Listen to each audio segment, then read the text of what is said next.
विश्व भूमि के तमाम अन्नदाता किसान भाइयों को मैं YouTube channel Jairam Paswan .official की तरफ से आप सभी को कोटि कोटि नमन। प्रभु आप लोगों की हमेशा जय हो।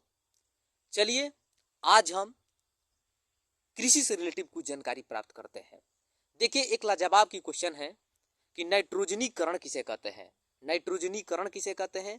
जब हम किसी अगर खेत में खाद्य पदार्थ का प्रयोग करते हैं, जैसे कि यूरिया डालते हैं, तो यूरिया के जो पॉकेट होता है उस पर लिखा रहता है कि नाइट्रोजन N 46%। सब मिलाकर कहा जाए तो यूरिया में जो नाइट्रोजन के प्रतिशत होती है 46% होता है। आखिर क्यों नाइट्रोजन की मात्रा उसमें 46% होता है? नाइट्रोजन जो है, मिट्टी में जब नाइट्रोजन की मात्रा होगी, सर्वाधिक होगी, तो वहाँ पर जो भी अगर हम फसल उपजाते हैं तो बेहतरीन होगा, पैदावार अधिक होगा। अगर कोई भी भूमि ऐसा हो जहाँ पर हम कोई भी फसल बोते हैं, उपजाते हैं, तो सही तरह से नहीं होता है, पैदावार सही नहीं होता है, तो उस परिस्थिति में क्या करना है?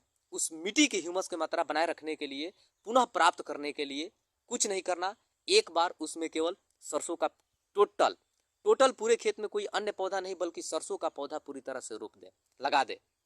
उसके बाद जो ह्यूमस की मात्रा है पूरी तरह से प्राप्त हो जाएगी और क्या होगा, अगले साल जो अगर दूसरा हम कोई फसल उपजाते हैं तो बहुत बेहतरीन होगा, अच्छा पैदावार होगा, जिसे हम नाइट्रोजनीकरण के नाम से जानते हैं, या पुनः ह्यूमस प्राप्त करने के एक महत्वपूर्ण विधि है, सबसे बेहतरीन साधन है। कोई भी भूमि हो, अगर फसल बढ़िया नहीं होता है तो उस पर एक बार तेलहन की खेती कर दीजिए, उसके बाद अगले साल देखिए बहुत बेहतरीन पैदावार होगा। अगर आप मेरे बात से सहमत है, अगर वाकई में ऐसा सत्य है, हम किताब से जानकारी प्राप्त किए हैं, हालांकि ये मानते हैं कि 99% ये जो हमारा कथन है सही है, तो अगर आपके क्षेत्र में ऐसा कोई भूमि है जहाँ पर पैदावार सही नहीं होती है, तो इसका विधि का एक बार प्रयोग करिए, उसके बाद देखिए। चलिए, आप सभी को जय जवान जय किसान।